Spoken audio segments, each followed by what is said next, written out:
Okay, sa araw na ito, magkakaroon tayo ng gawain by pair. Pwede ba ito, ma'am? By pair nga. So, yung ay mamimili ng isang tribo sa Pilipinas at gagawa nyo ng promotional video. Naintindihan ba? Opo, ma'am.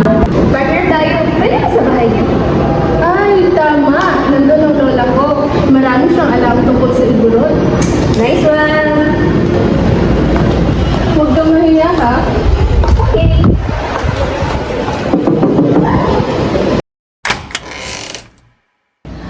Oh, ikaw pala yan ako. Sino ba itong kasama mo? Kaklase ko po. Sige, pasok kayo.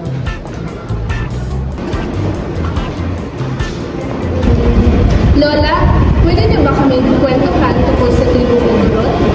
Sige, ilan ko sa inyo. Makinig kayo, ha? Huwag mo na ako.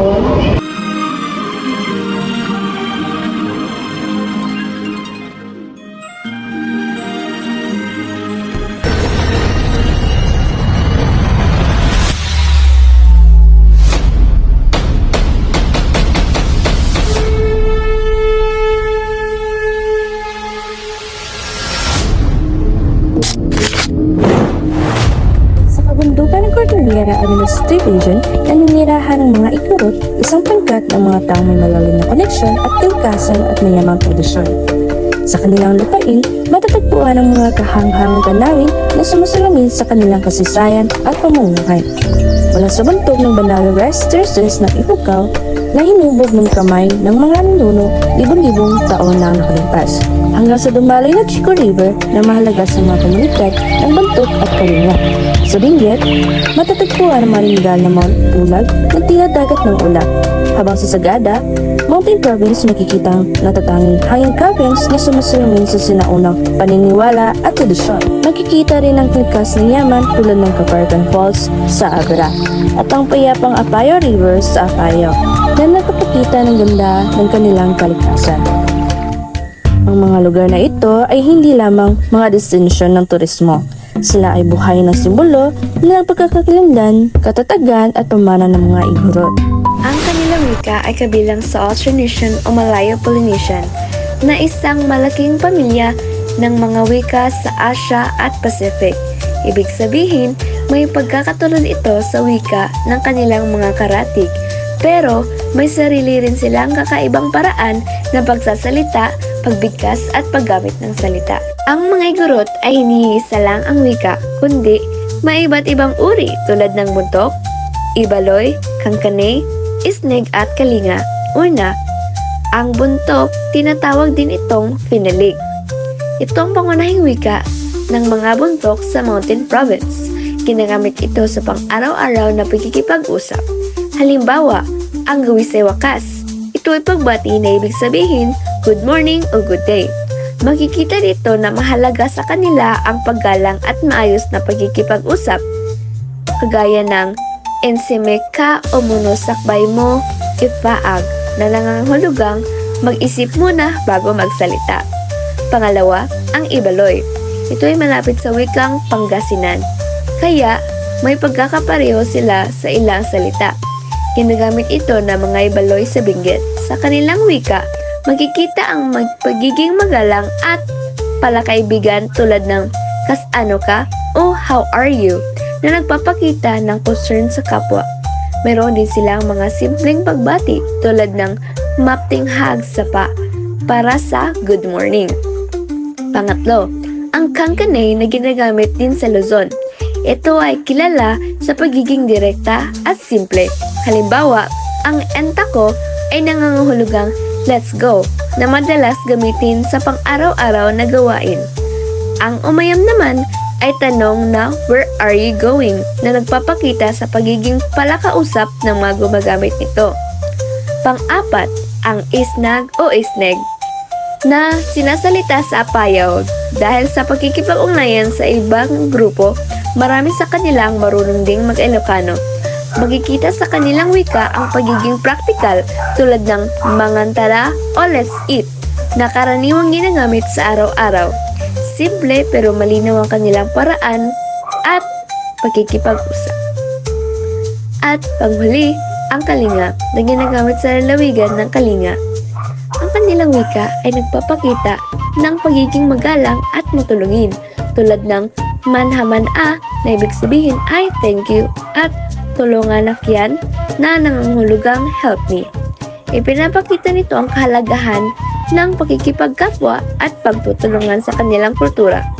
Sa kabuuan, nagkakaiba-iba ang mga wika. Ito sa pagbigkas, bokabularyo at paraan ng pagbuo ng pangungusap. Ibig sabihin, kahit pare-pareho silang igorot, hindi agad sila nagkakaintindihan dahil sa iba't ibang wika. Gayunpaman, upang mas mapadali ang kanilang komunikasyon, marami sa kanila gumagamit ng Pilipino at Ingles, lalo na kapag nakikipag-usap sa ibang grupo. Sa bawat kultura, may dalawang mahalagang aspeto na nagpapakilala sa pagkakakilanlan ng isang pangkat ng tao, ang di-material at material na kultura. Sa di-material na kultura ng mga Igorot, makikita ang mayamang tradisyon na pinapasa mula sa henerasyon hanggang sa susunod. Tampok dito ang kanilang mga tradisyonal na sayaw na nagpapahayag ng kanilang kwento, paniniwala at pakikipag-ugnayan sa kalikasan. Kasabay nito ang pagtugtog ng gangsa, isang mahalagang bahagi ng kanilang musika na nagbibigay buhay sa kanilang mga ritual at pagdiriwang. Hindi rin mawawala ang kanilang mga seremonya tulad ng kanyaw na nagpapakita ng pagpapasalamat, pagdiriwang at pagkakaisa ng komunidad. Higit sa lahat, ang kanilang mga tradisyon at kaugalian sa pamumuhay ay sumasalalim sa kanilang panggalang sa kalikasan, pamilya at komunidad. Samantala, ang material na kultura naman ay makikita sa mga pisikal na bagay na kanilang nililikha at ginagamit. Kabilang dito ang kanilang mga tradisyonal na kwintas na sumisimbolo ng katayuan at pagkakakilanlan. Ang bahag para sa kalalakihan at tapis para sa kababaihan ay hindi lamang kasuotan kundi simbolo rin ng kanilang kultura at sining. Ang gangsa bilang instrumento ay hindi lang ginagamit sa musika kundi bahagi rin ng kanilang ritual at tradisyon. At higit sa lahat, ang kahanga-hangang rice terraces ay patunay ng kanilang talino, sipag at malalim na koneksyon sa kalikasan. Sa kabuuan, ang kultura ng mga Igorot, mapati material man o material, ay isang mahalagang pamana na patuloy na nagbibigay pagkakakilanlan at inspirasyon sa kasalukuyan at sa mga susunod pang henerasyon. Tara, samahan niyo ako sa pagtuklas ng mayamang cultural heritage ng mga Igorot. Matatagpuan sila sa bulong-muntuking bahagi kung saan makikita ang kanilang malalim na koneksyon sa kalikasan. Ito ay sumisimbolo ng kanilang sipag at talino sa pagsasaka. Kilala sila sa pagsasaka sa hanggang-hanggang palayan o ang rice terraces na isa sa pinakasikat na cultural heritage dito sa ating bansa. Ito ay napapakita ng kanilang sipag at talino sa paggamit ng lupa. Patuloy nila itong pinangalagaan upang ito'y kanilang maipasa sa susunod na henerasyon. Mayroon din silang paghahabi ng tradisyonal na damit na sumasalamin sa kanilang kultura at pagkakakilanlan. Ito ay tinatawag nilang inabel na isang sinaunang paraan ng paghahabi. Ito ay may iba't ibang disenyo na may kahulugan sa kanilang kultura. Sa hilagang bahagi ng Luzon, matatagpuan ng mga Igorot, mga katutubong mamamayan ng Cordillera na kilala sa kanilang matibay na paniniwala, mayamang tradisyon at malalim na pagpapahalaga sa kalikasan at komunidad. Ito ang Kabunian Mountain. Naniniwala sila sa Kabunian Mountain matatagpuan ang tahanan ng kanilang pinakamataas sa Diyos na tinatawag nilang Kabunian. Kinikilala nila ang Kabunian na ang nagbibigay ng gabay, biyaya at proteksyon sa kanilang pamumuhay. Naniniwala rin sila sa aninto, mga espiritong naninirahan sa bundok, ilog, kagubatan at kapaligiran na kanilang iginagalang at inaalayaan. Mahalaga rin sa kanila ang apo, ang mga ninuno na pinaniniwala ang patuloy na gumagabay sa kanilang pamilya at komunidad. Samantala, ang mga ritual naman ay pinamumunuan ng mambaki o mambunong, ang mga espiritual na leader na nakikipag-ugnayan sa mga Diyos at espiritu para sa pagpapagaling, proteksyon at pagpapala. Sa kanilang mga tradisyon, kilala ang kanyaw, isang seremonyang may handaan, sayaw at pag-aalay ng hayop bilang pasasalamat at paghingi ng basbas. Kasabay nito ang tunog ng gangsa, ang tradisyonal na gong na nagbibigay buhay sa kanilang sayaw at ritual. Ipinapasa naman ang kanilang kasaysayan at kultura sa pamamagitan ng hudhod at ulalim, mga sinaunang awit at epikong salaysay na naglalarawan ng kabayanihan at buhay ng mga ninuno. Anang ibukid, Daya pe manuning adan hidang mo nay dumangunaya na oya, o hanim panga. Ito naman ang budong, isang kasunduan ng kapayapaan na nagpapanatili ng pagkakaisa at kaayusan ng mga tribo. Makikita rin ang kanilang katapangan at pagkakakilanlan sa batok, ang tradisyonal na tato ng mga mandirigma. Isa sa kilalang mambabatok o nagtatato na gamit ay tinik ng prutas na tinatawag na buongon at ang ginagamit na tinta ay uling. Ito ay si Apo Wangod, 106 na taong gulang na bahagi ng tribong Kalinga.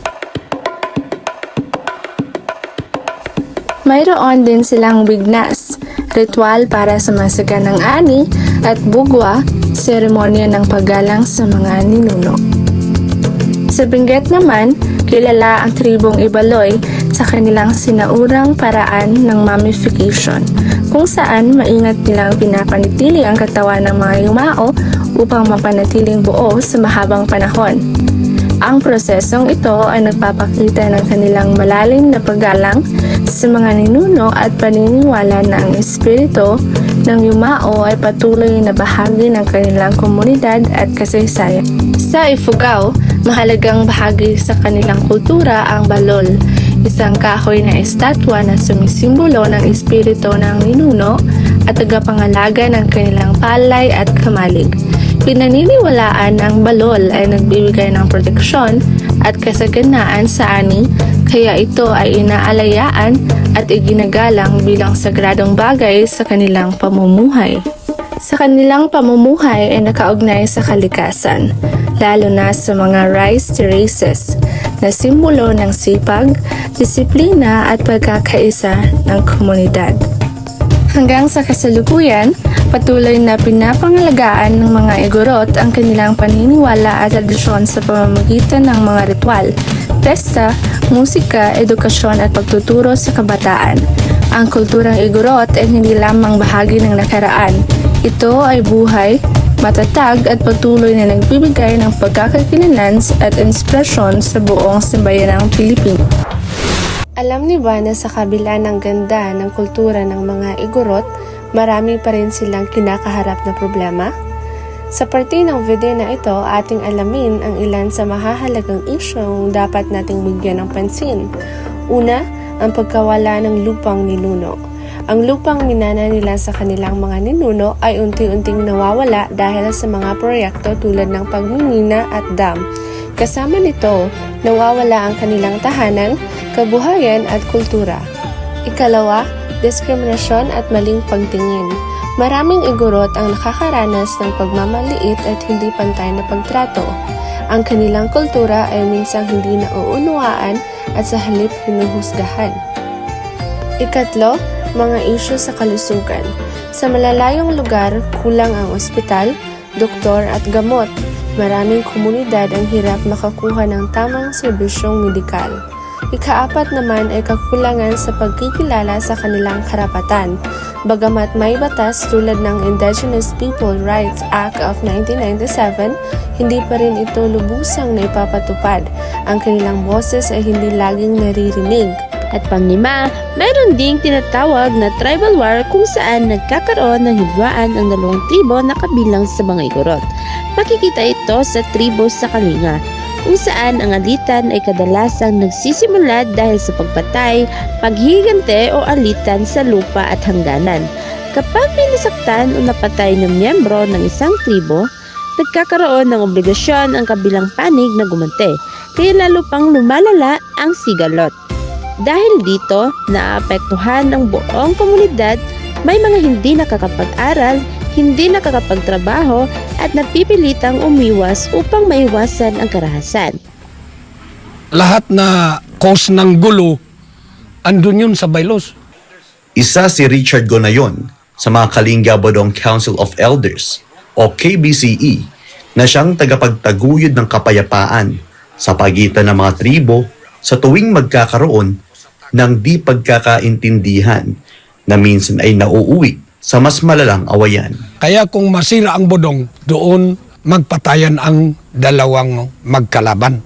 Pero magkalaban lang ang dalawang tribong naglaban, nawala yung bodong nila dahil sa nangyari, pero hindi kasali yung ibang tribo. Isang tribesman na hindi pa nakilala mula Bitwagan ang napaulat na namatay sa naturang shooting incidents.